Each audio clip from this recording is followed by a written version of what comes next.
जय यीशु Dominican media mission द्वारा प्रसारित जीवन संदेश के इस भाग में आपका स्वागत है।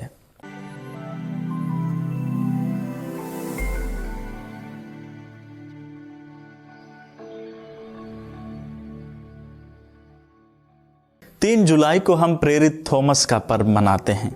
यह पर्व हम भारतीयों के लिए एक अलग ही महत्व रखता है, क्योंकि संत थॉमस के साथ हमारा अपनत्व है। उन्हें भारत के प्रेरित के नाम से जाना जाता है और हम मानते हैं कि 52 ईस्वी के आसपास वे केरल आए थे। जब भी संत थॉमस की बात होती है, सबसे पहले हमारे मन में यही बात आती है कि उसने संदेह किया था। उसने पुनर्जीवित प्रभु पर आसानी से विश्वास नहीं किया था। आज के सुसमाचार में हम उसी दृश्य को देखते हैं।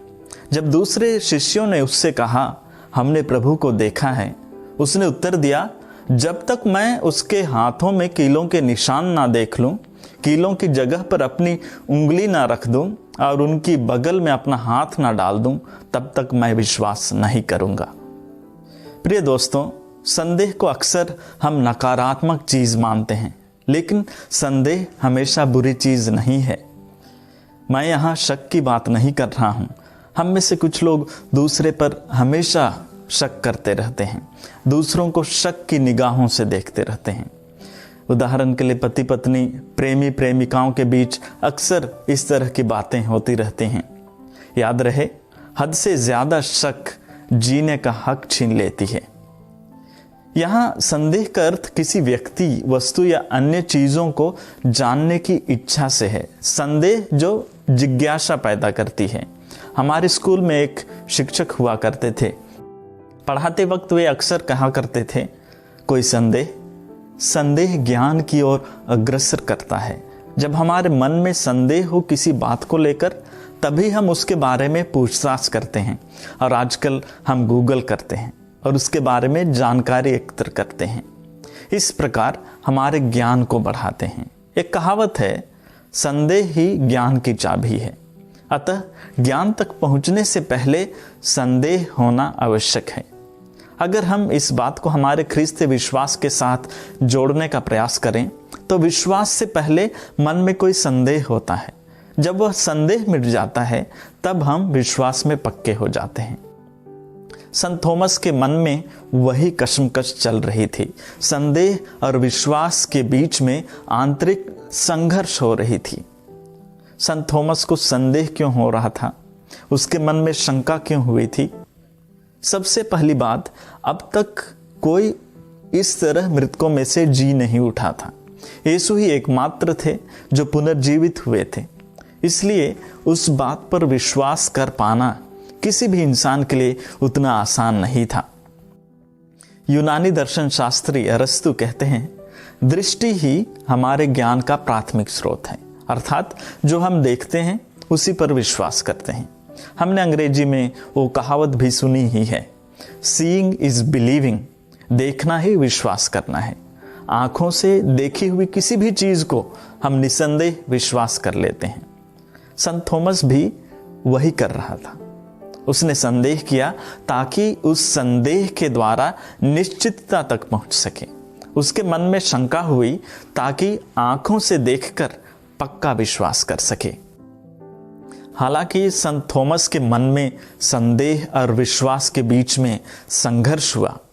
उसे संदेही के नाम से जाना जाता है, लेकिन उसने अपने संदेह के द्वारा पक्के विश्वास की ओर कदम रखा और अंततः जब उसने प्रभु को देखा तो ऊंचे स्वर से अपने विश्वास की घोषणा किया, मेरे प्रभु, मेरे ईश्वर।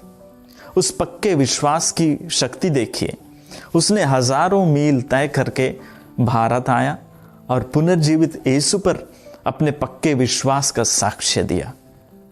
प्रिय भाइयों एवं बहनों, आज जब हम प्रेरित संत थॉमस का पर्व मनाते हैं, तो हमें भी ख्रिस्त में हमारे विश्वास को परखने की जरूरत है। यीशु पर हमारे भरोसे को पुनः मजबूत बनाने का यह सुंदर अवसर है। संत थॉमस ने संदेह किया, देखा और पक्का विश्वास किया, लेकिन हमें शायद उसकी तरह साक्षात रूप से यीशु को उसी रूप में देखने का अवसर प्राप्त ना हो। फिर भी यीशु जिंदा है वह जीवित प्रभु है, वह सदा हमारे साथ है और हम सब धन्य हैं जो उस पर विश्वास करते हैं। विश्वास कीजिए, यीशु ने जो आज के सुसमाचार में कहा है वह हमारे लिए ही कहा है। उन्होंने थॉमस से कहा, क्या तुम इसलिए विश्वास करते हो कि तुमने मुझे देखा है? धन्य है वे जो बिना देखे ही विश्वास करते हैं। जी हाँ, धन्य है वे जो बिना देखे ही विश्वास करते हैं। स्वयं हमारे प्रभु ने कहा है। संत थॉमस ने और अन्य शिष्यों ने पुनर्जीवित प्रभु को अपनी आंखों से देखा है, लेकिन हमने उस तरह उन्हें नहीं देखा है, फिर भी हम विश्वास करते हैं, इसलिए हम धन्य हैं। आज हम अपनी विश्वास की आंखों से पुनर्जीवित प्रभु को देख सकते हैं, उसकी उपस्थिति को पहचान सकते हैं। कभी कभी कुछ कारणों से हमारे मन में भी संदेह उत्पन्न होते हैं, धर्म की बातों को लेकर, संस्कारों को लेकर या बाइबल से संबंधित कुछ बातों को लेकर। संदेह और विश्वास के संघर्ष में ही हम ना रहें, बल्कि आगे बढ़ें और उसका निवारण ढूंढने की कोशिश करें, और खुद प्रभु ही उसका निवारण प्रदान करेंगे, पवित्र बाइबल और कैथोलिक कलीसिया की शिक्षा द्वारा ही। आइए आज संत थॉमस की मध्यस्थता द्वारा हम प्रार्थना करें कि हम अपने विश्वास में पक्के और दृढ़ हो सकें। आमीन।